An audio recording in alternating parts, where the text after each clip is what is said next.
always thought my sister would be the death of me, but I never expected her to try to kill my birthday first. My name is Eden, and this morning I turned 28. I'd spent weeks planning a small celebration at my favorite cafe downtown, nothing fancy, just brunch with my family. Kind of quiet gathering where everyone shows up, shares a meal, and maybe pretends to like each other for an hour or two. I should have known better. Eden pushed me. Ivy's scream pierced through the peaceful morning air just as I was setting down my coffee.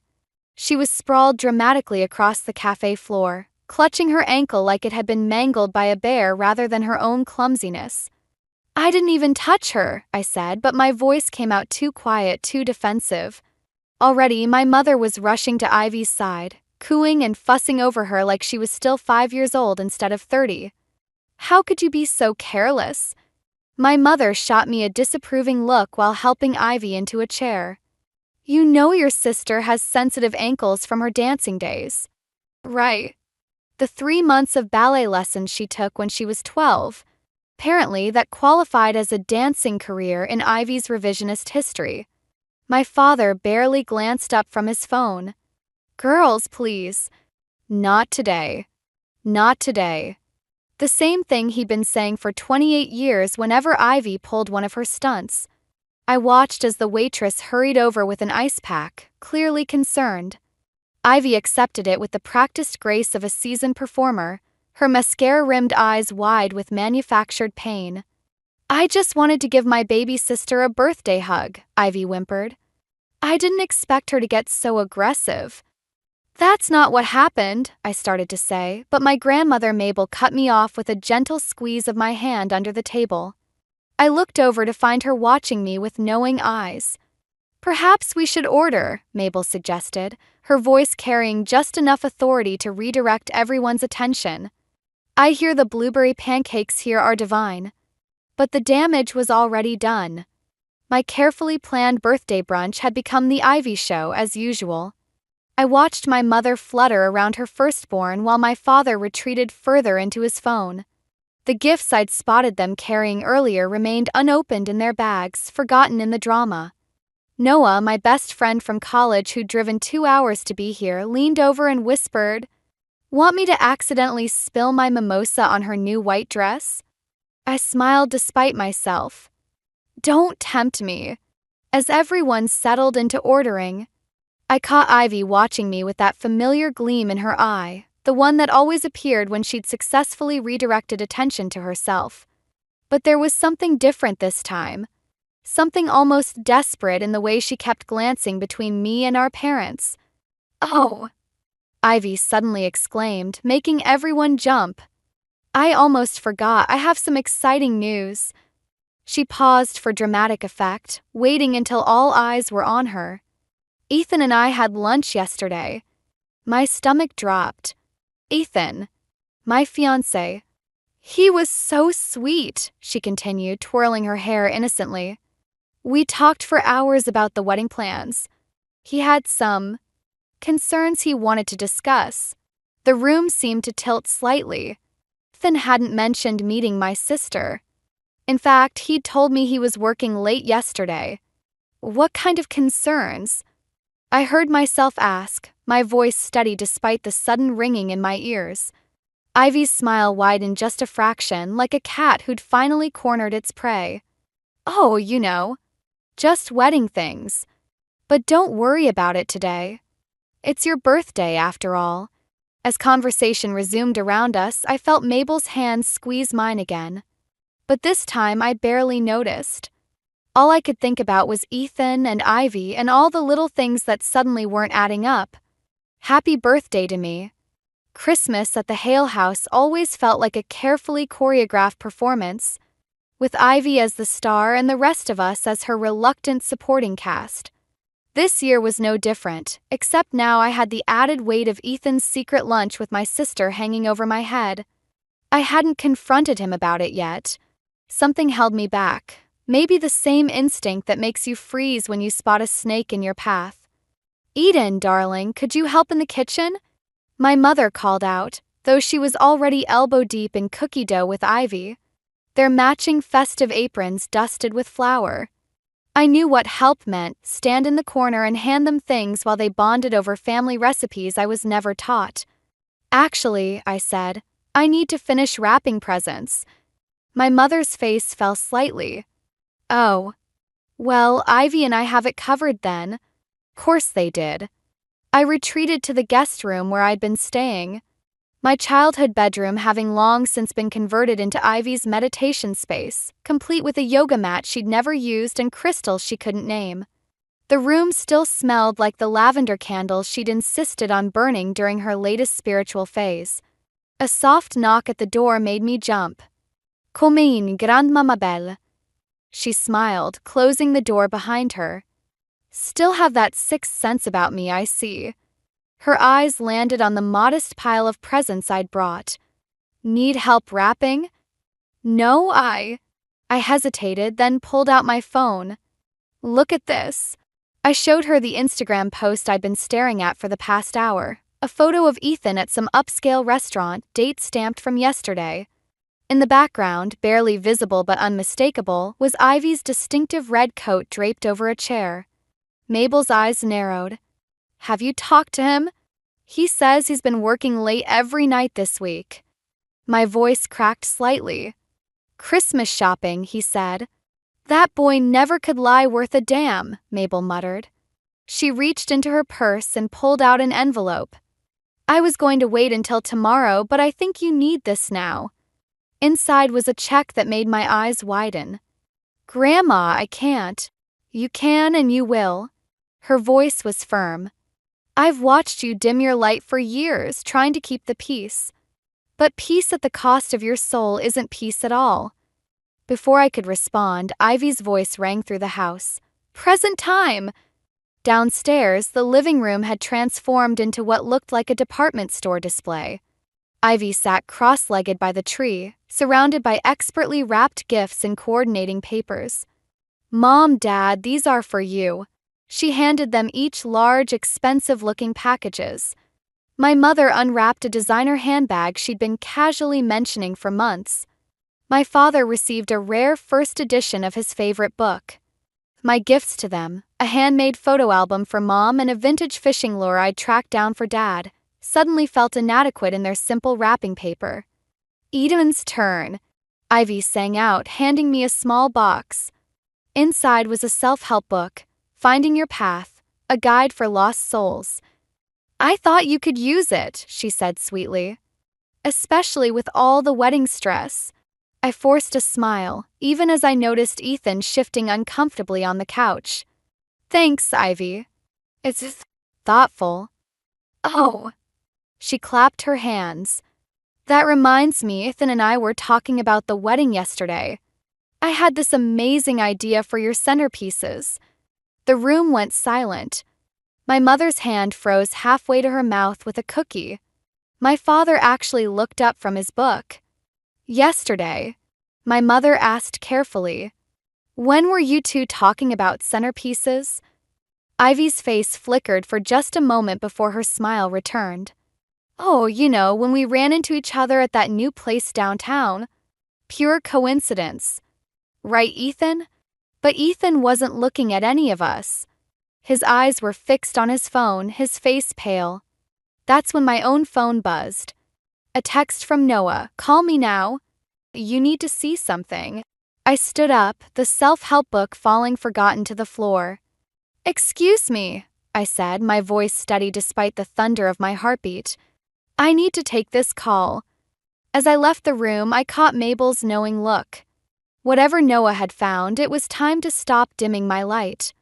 Noah's voice crackled through my phone speaker as I huddled in the guest bathroom. You're not going to believe this, but Ethan's been making reservations at the Rosewood Hotel multiple times over the past month. My fingers went numb against the phone. The Rosewood was where Ivy always stayed when she wanted to clear her head, her words for whenever she needed attention or was plotting something. There's more, Noah continued. I have a friend who works there. She says he's been meeting someone. A woman with long red hair. Ivy's signature feature, the one thing about her that our mother never stopped praising. I ended the call and splashed cold water on my face, staring at my reflection.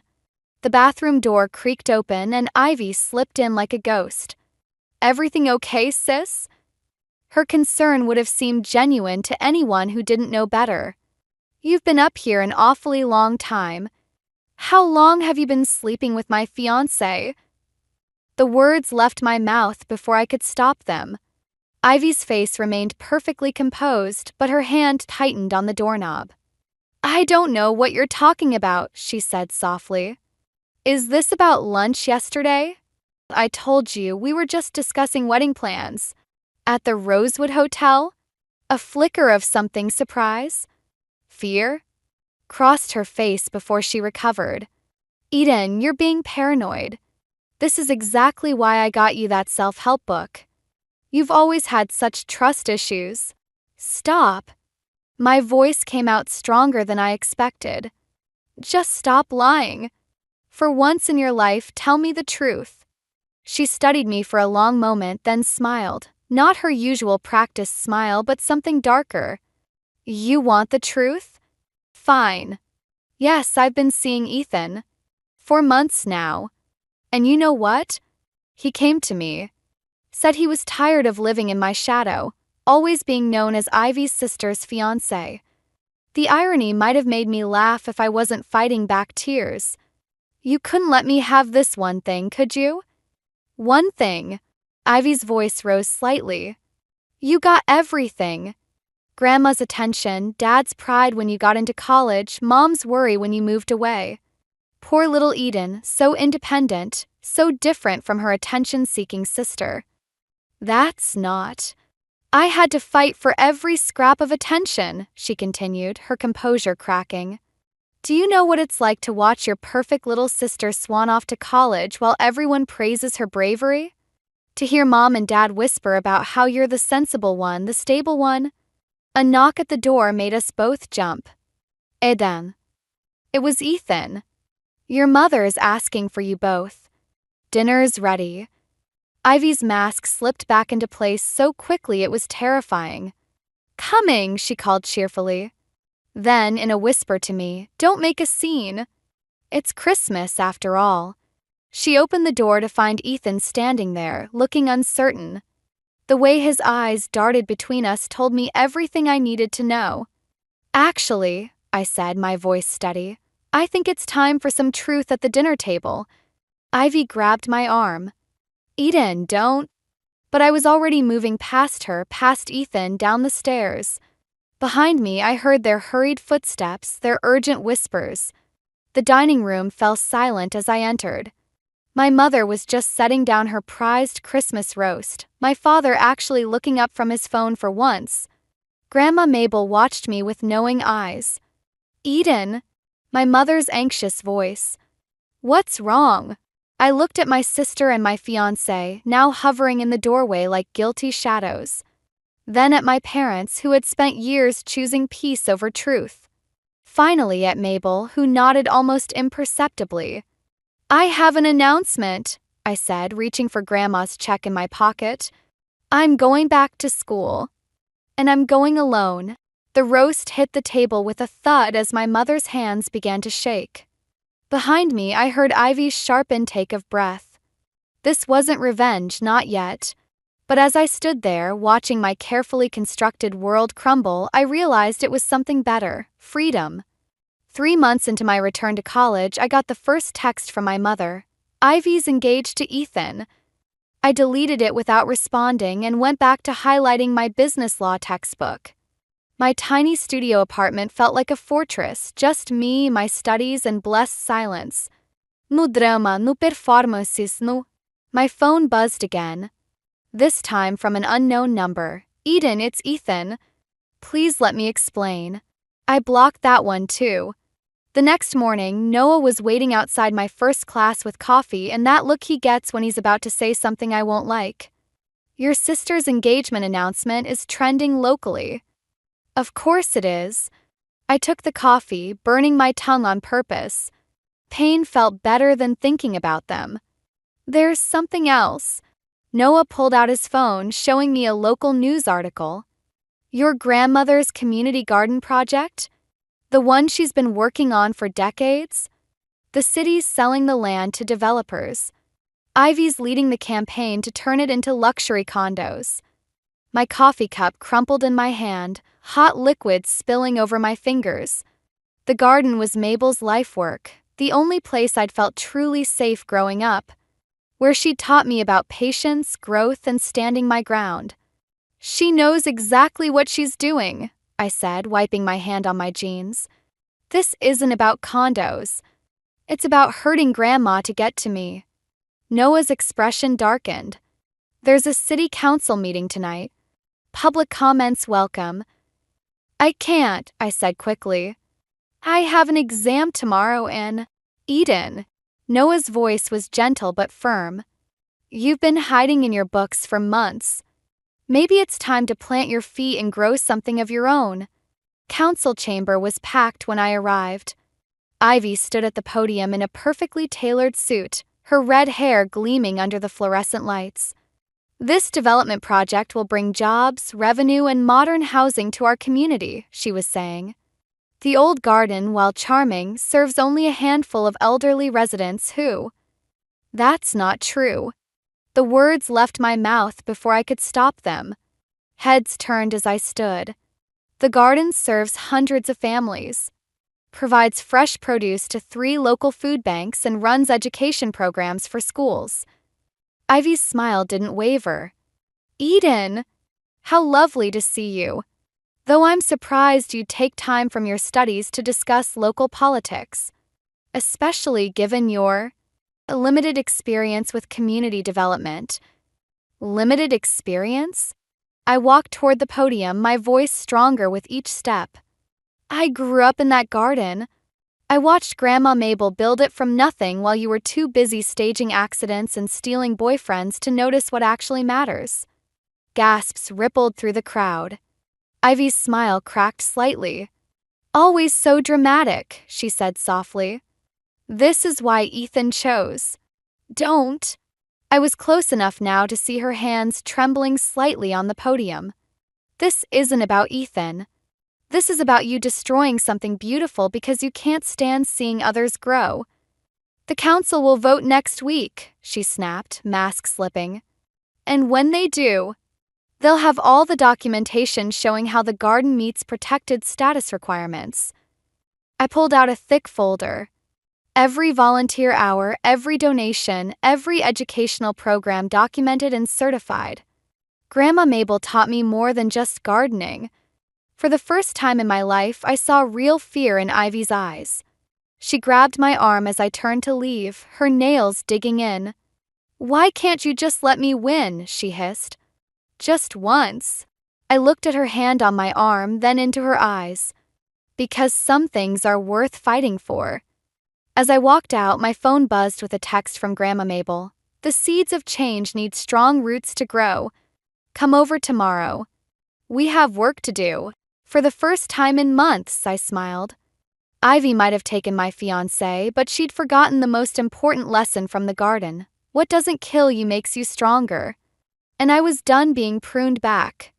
The city council voted to protect the garden, but Ivy wasn't done fighting. She announced her wedding date, the same weekend as the garden's annual fundraising festival. Of course, everyone was expected to attend her intimate celebration of 300 guests. I was elbow-deep in soil when Noah brought me the news. Your mother called. She's crying about family obligations and tradition. The garden festival has been tradition for 40 years, I said, yanking out a particularly stubborn weed. Ivy knows that. She's telling people you're trying. Noah handed me a water bottle. Your mom wants you to help with the wedding. Says it might be the last chance to repair the family. I laughed, but it came out hollow. Repair what? The family was never whole to begin with. Later that evening, I found Grandma Mabel sitting on her porch, looking older than I'd ever seen her. The hospital called, she said without preamble. The tests came back. 6 months, maybe less. The world tilted sideways. No. There must be. Eden. Her voice was firm. I need you to listen carefully. The garden isn't just plants and soil. It's hope, community, something bigger than ourselves. She pressed a folder into my hands. These papers need your signature. I'm making you the legal guardian of the garden trust. But Ivy, we'll fight it. Of course she will. Mabel's eyes sparkled with their old fire. That's why we're not telling her. Not yet. My phone buzzed Ivy's number. Against my better judgment, I answered. Finally. Her voice dripped honey. Listen, I've been thinking. You should be my maid of honor. I nearly dropped the phone. What? It's perfect. Show everyone we've moved past all that unpleasantness. Plus, Mother's absolutely beside herself with worry about the family image. The family image, I repeated. You mean like how it'll look when you marry my ex-fiancé on the same day as Grandma's festival? Oh, that old thing? She laughed lightly. Eden, be reasonable. It's just gardening. This is my wedding. Besides, Grandma's not exactly. She paused delicately. Well, let's just say we should focus on the future, not the past. Ice filled my veins. What do you know about Grandma? Nothing official, she said quickly. Just whispers. Hospital visits. You know how people talk? I looked at Mabel, who was watching me with knowing eyes. Ivy had known. She'd planned her wedding deliberately, knowing Grandma might not have another festival. You really want me there? I asked, my voice steady. Of course. We're sisters, after all. Then I accept. Noah, who'd been listening, stared at me in shock. Mabel simply nodded. After ending the call, I opened the folder she'd given me. Inside was not only the garden trust paperwork, but also documentation of every manipulation, every lie, every scheme Ivy had orchestrated over the years, carefully collected and annotated by my grandmother. I've spent years gardening, Mabel said quietly. You learn that sometimes to save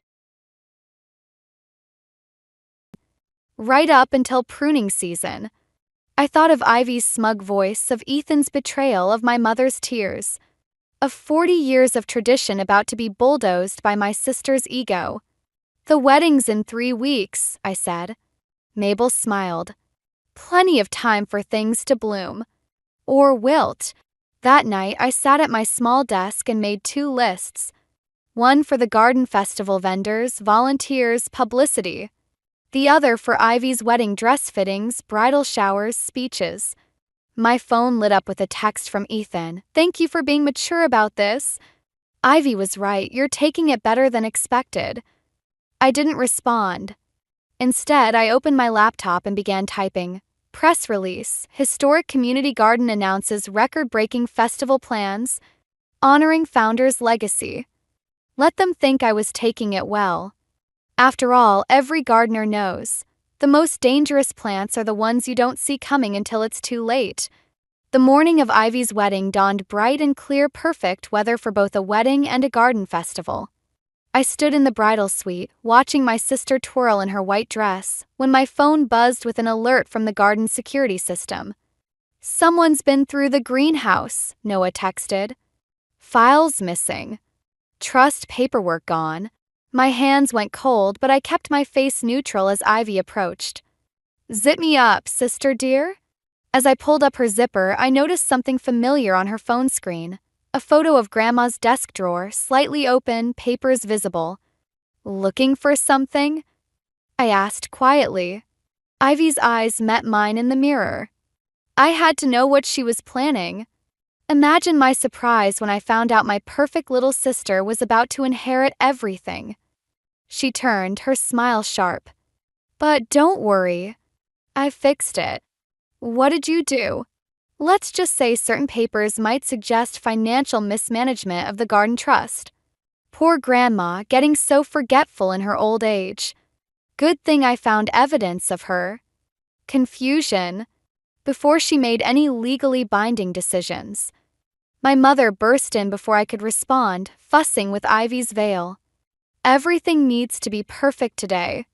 Eden, please tell me you've handled the garden situation? Actually, Ivy said sweetly, I just heard the festival's been canceled. Something about missing permits and questionable bookkeeping. I grabbed my phone, seeing dozens of missed calls. The local news was already running the story. Historic Community Garden Festival canceled amid financial investigation. I have to go, I said, heading for the door. Leave now and you're no longer my sister, my mother called after me. Family comes first, Eden. Always. I stopped, hand on the doorknob. That's funny. I don't remember family coming first when Ivy stole my fiancé, or when she scheduled her wedding to destroy Grandma's legacy. Don't be dramatic, Ivy sighed. Besides, Ethan was never really yours. He just felt sorry for you. We've been together since before he proposed to you. The room went silent. Even our mother looked shocked. What did you just say? I turned slowly. Oh, please. Those business trips? The late meetings? Ivy laughed. He was with me. Always has been. The engagement to you was just convenient. Kept the family happy while we figured things out. I looked at my mother, who was suddenly very interested in adjusting Ivy's train. You knew. Her silence was answer enough. I walked out, ignoring their calls. In the hallway, I ran straight into Ethan. Eden, wait! He reached for my arm. Don't. My voice was ice. How long? He at least had the decency to look ashamed. It wasn't planned. It just happened. For 3 years. His silence confirmed it. Our entire relationship had been a lie. Side reporters were already gathering at the garden gates. I could see Grandma Mabel trying to speak to them, looking frail under the harsh camera lights. My phone buzzed again. Noah, your grandmother's collapsed. Ambulance coming. I ran, but by the time I reached the garden, the paramedics were already loading her into the ambulance. As they closed the doors, I caught a glimpse of her face pale, but her eyes were clear as they met mine. The seeds, she mouthed, pointing weakly toward the greenhouse. But when I reached the greenhouse, I found it ransacked. Every drawer opened, every file scattered. On Grandma's desk sat a single envelope, the original trust paperwork, torn to pieces with a note in Ivy's handwriting. Some plants need to be pruned to save the garden. Isn't that what Grandma always said? My phone lit up with a final text from my father of all people. Your mother's right. Family first. Come back to the wedding. We can fix the garden situation later. I looked at the destroyed greenhouse, thought of Grandma in the ambulance, of 3 years of lies and manipulation, of a lifetime of being pruned back to let Ivy bloom. You're right, I texted back. Family does come first. That's why I'm choosing Grandma. I turned off my phone and began gathering the torn pieces of paper. Ivy might have shredded the trust documents, but she'd forgotten something crucial about gardens. From scattered seeds, new things grow. 3 days after Ivy's wedding, Grandma Mabel passed away in her sleep. The reading of her will was scheduled for the morning of the garden's annual harvest festival, the event Ivy had tried so hard to destroy. I arrived early to find Ivy already there, wearing black designer mourning wear that probably cost more than most people's monthly rent. Our parents sat beside her, while Noah stood quietly in my corner. Before we begin, the lawyer said, Mrs. Finch recorded a video message. Grandma's face appeared on the screen, tired but determined. My garden has always been about growth, not just of plants, but of people. Some grow straight and true, while others... Her eyes seemed to look directly at Ivy, twist themselves into shapes that block others' light. Ivy shifted uncomfortably. To my granddaughter Eden, Grandma continued, I leave the entire garden trust with one condition. It must remain a community space open to all, even those who tried to destroy it. What? Ivy stood up. That's impossible. I have documentation proving Grandma was mentally unfit. Ah, yes, the lawyer interrupted, pulling out a folder. About those documents. We have security footage showing you breaking into the greenhouse to plant falsified papers. Mrs. Finch was quite thorough in protecting her legacy. Color drained from Ivy's face. Mother, father, you can't let this happen. The development deal. The deal you made to sell the garden? I asked quietly. The one that would have paid for your new house with Ethan? I found the contracts in the greenhouse. Our mother gasped. Our father finally looked up from his phone. You don't understand, Ivy's voice cracked. This was my chance to prove I could be successful on my own. Not just the pretty sister, the charming sister, the one who has to fight for every scrap of attention. Fight for attention? I couldn't help laughing. You had everything. Every birthday, every Christmas, every family dinner was the Ivy show. You even stole my fiancé. Because he was supposed to be mine first. The words exploded from her. He was interested in me before he ever met you. But then you started college and suddenly you were the ambitious one, the smart one. He changed his mind. So I changed it back. Silence fell. Our mother was crying quietly. Mrs. Finch anticipated this discussion, the lawyer said, playing another video clip. Ivy, Grandma's voice filled the room again. I'm leaving you something too. The truth. You've spent so long fighting for attention that you've forgotten how to grow toward the light on your own. The garden will always be open to you, not as an owner, but as someone who needs to learn how to bloom without choking others. Ivy sank back into her chair, face in her hands. There's more, I said, pulling out the restored trust documents. The garden's educational program? It needs a director. Someone good with people, who knows how to command attention and inspire others. I met my sister's eyes. Someone who might find that helping others grow is better than tearing them down. Why would you offer me anything? Ivy whispered. After everything I did? Because Grandma was right. Gardens aren't just about growing plants, they're about growing people. Even the ones who've lost their way. Our parents watched in silence as Ivy stood and walked to the window overlooking the garden, where volunteers were setting up for the Harvest Festival. I don't deserve it, she said finally. No, I agreed. But that's the thing about gardens. They give everyone a chance to start fresh. She turned back, tears streaming down her face. Ethan left. Right after the wedding. Said he couldn't trust someone who'd betray their own sister. Karma's a better gardener than I'll ever be, I said, offering her a tissue. Later, as the Harvest Festival began below, I watched Ivy tentatively approach a group of children eager to learn about butterflies and pollination. For the first time in years, her smile wasn't performed, it was real. Think she'll change? Noah asked quietly. I thought of Grandma's words about growth and light. I think she already has. Sometimes the hardest plants to save are the ones that don't realize they're dying. 1 year after Grandma Mabel's passing, I stood in the garden's greenhouse, surrounded by the sweet scent of spring blooms. The morning light filtered through the glass panels, casting rainbow shadows on a framed photo of Grandma tending her beloved roses. The school group is here, Noah called from the doorway. He'd stayed, helping me rebuild not just the garden but myself.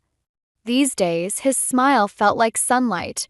Side, 20 elementary school students gathered around Ivy, who was demonstrating how to plant tomato seedlings. Her designer clothes had been replaced by practical gardening wear, her perfectly manicured nails now perpetually rimmed with soil. Remember, she was saying, the strongest plants aren't always the biggest. Sometimes it's the ones that bend with the wind instead of fighting it that survive the storm. Her eyes met briefly. We weren't best friends, probably never would be, but we'd found a different kind of relationship. One built on growth rather than competition. Eden! My mother's voice surprised me.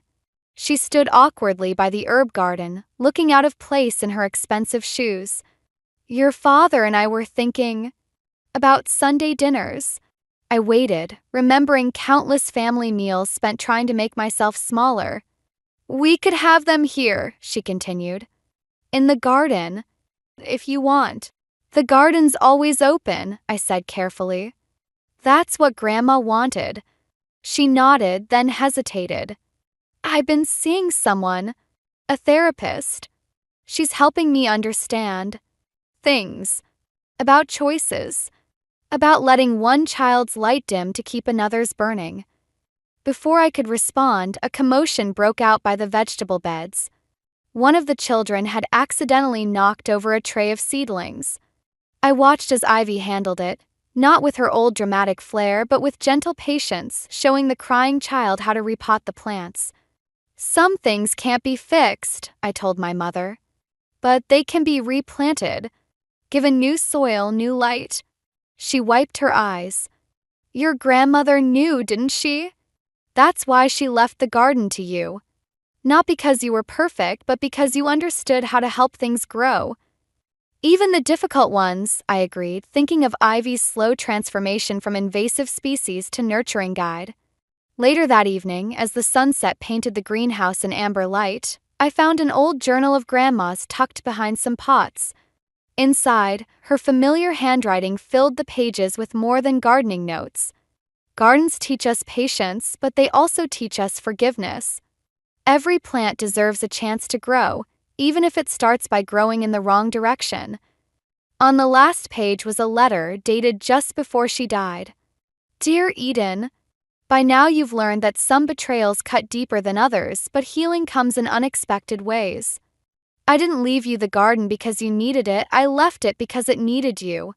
Your sister isn't the only one who required pruning. Sometimes the gardener needs to grow too. Love, Grandma.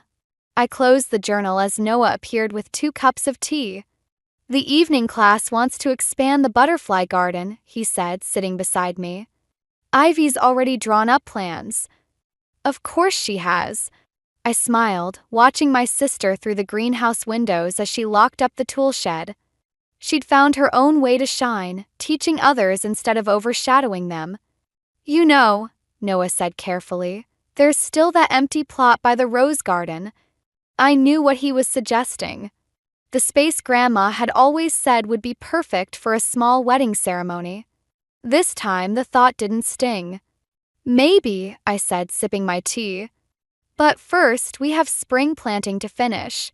Sighed, the garden glowed in the fading light, filled with new growth and old memories. Some plants had died, others had thrived, and a few had transformed entirely. Just like family. Just like me. I touched the greenhouse glass, leaving a small handprint next to an old, faded one Grandma's from years ago. Different prints, same garden. Different people, same roots. Sometimes the best revenge isn't getting even. It's growing beyond what anyone thought possible and helping others do the same.